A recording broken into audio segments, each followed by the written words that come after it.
Hey everybody! As I was cutting the very last of my Valencia oranges from Late Bloomer Garden 1.0, I realized it's been 1 month since I left and 1 month since I have been trying to adjust to a completely different lifestyle. Take a look at a few of the things I did to improve my kitchen today.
And then there were the oranges.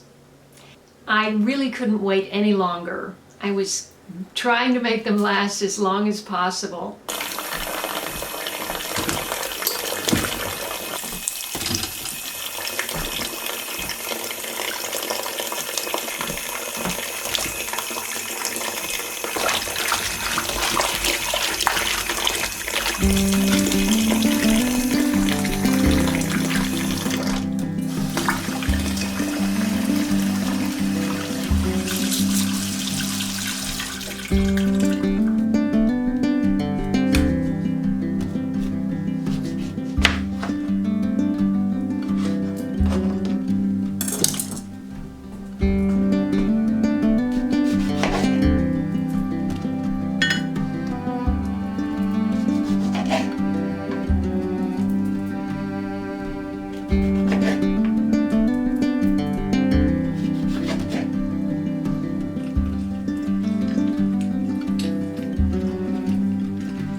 And when you first cut those oranges off the tree, they're too hard to squeeze. And if you let them soften up on the countertop, they get so much juicier. And of course, Valencia oranges are so much juicier than navel oranges, for example, which are the peel and eat section kind of orange that you usually see in the store. I am going to miss that tree the most because it really took about 6 years for that tree to start major production, giving a lot of fruit, a lot of juicy, delicious, sweet fruit. And I left at the height, so I hope the new owners appreciate that. But I am going to appreciate, this is my very last batch, and you can enjoy this with me.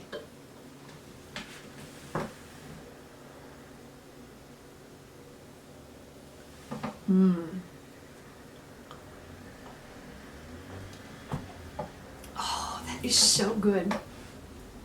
And a little tip, you know, orange juice, fresh orange juice is pretty much all sugar when it gets into the body.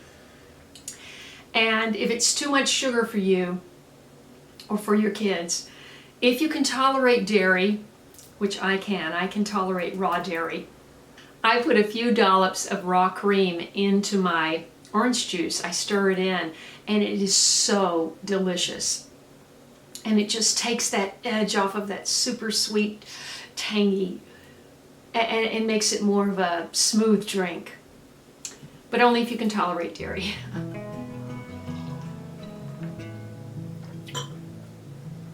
Okay, about the rose alley.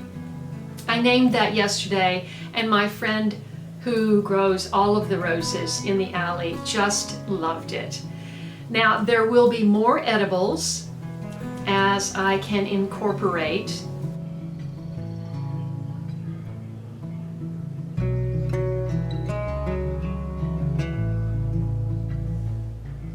You know, you can't move into a place, a community environment, and just say, okay, you guys get rid of your plants, I'm gonna bring in all edibles. But I am gonna add some edibles as I can.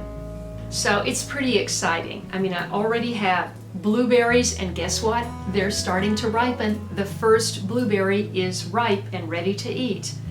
I have my bird bath, and I have my trees, and they all need to be potted up. So there's a lot to do.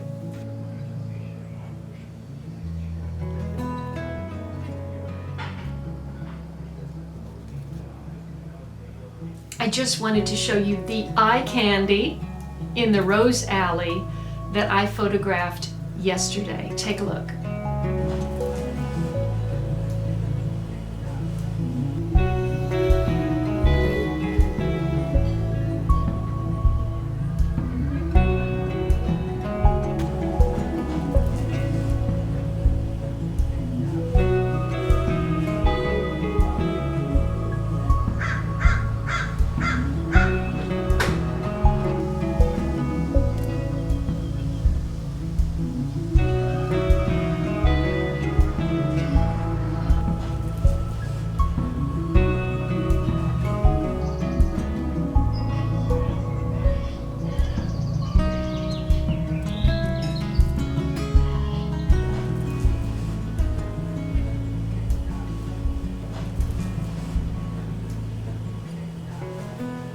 One of my favorite succulents is this plant, which is great to have in your kitchen. It's called Leopard socialis, or leopard squill. And right now it's in full bloom. I've never seen this many blooms. And I'm thinking that the light in this room is just what it wants. When it's not blooming, you see these little sort of leopard leaves. They're small, they're pointy, kind of spotted like a leopard. And then you see the bulb that they grow out of also. It's very visible when it's not blooming. But it's very showy when it is, and I just love this plant. It was gifted to me by my host when I did my play up in Pasadena, close to Pasadena, and he loved gardening and he gave this to me. His name is Glenn. I believe what happened is a beneficial insect, a hoverfly, which is part of the syrphid fly family, which has huge variety of flies if you look up the syrphid fly family. But the hoverfly looks like a tiny bee, skinny, kind of a tiny skinny bee, and it just hovers. It hovers around, and that's how you really recognize it. I believe a female laid an egg on this plant, which hatched after I got here, and I saw it one day flying around in front of the window, and I took some video. I have a syrphid fly in my kitchen. It can't get out, it can't mate. I don't know how it got in here, but that is a syrphid fly, which is a beneficial insect and a pollinator.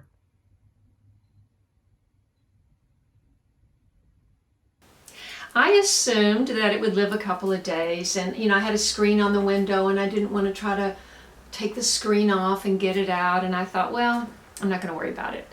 It's too hard to get it down the stairs and out. So I sort of forgot about it, and a week later I saw it on my curtain and I captured it in a little half-pint jar, and this is what happened. Where'd you go? Okay, there you are. I see ya. You have been so patient in my kitchen for days, and I finally captured you, and I'm going to take you and let you escape.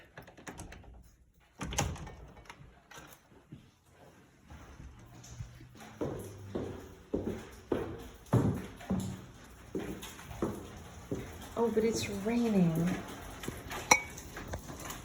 Let's see if you want to even go out in the rain. Do you want to go out in the rain? This is a syrphid fly or a hoverfly. I could just leave it. I could leave it right here. Nope. Okay. So hopefully it found a mate and it made lots and lots of hoverfly babies, because they're beneficial insects because they're great pollinators. This is red stem Malabar spinach. I just had a little sprig of this growing in between my two blueberry plants in this little pot. It's all I have left from this huge plant I had last year growing on my trellis. And this has just happened since I got here. It's exploding and it's going to need something to climb on. It's a climber and it will fill up a whole trellis. It's incredible. This is in full bloom also. You see these pretty little blooms right there. Little sort of rosy pink blooms. It's called spinach. It's not a spinach. It's not of the spinach family, but it's incredibly nutritious, and it is a succulent. So you kind of have to like that kind of, they're not slimy, but it has that succulent kind of leaf. And this you can chop up and put into stir fry, put into your veggie scramble. It's just great and so nutritious. So it's all a big adjustment when you move, and I know a lot of people have to do that. They have to move their elderly parents in with them. Big life changes happen to all of us at some point or another. And we have to scale down. We're empty nesters like me. I'm an empty nester now, so I am trying to find out what is going to grow inside my apartment, what I'm going to be able to grow out in the community area of this apartment complex. And of course, when all this stay-at-home business is over, I am going to get on a plane and go looking for a piece of property to build my dream garden with my dream greenhouse. And of course, that's going to take a lot of research, and it's going to take some time to figure all of that out. So I hope you'll stay patient, and I hope to bring you great content in the meantime. There's so many gardens in Los Angeles I want to show you, and I want to do a lot of gardening with other gardeners. So I hope you'll stay tuned to my channel, like my videos, and especially share them. And I'll see you in the next video. See you next time. Thanks for watching.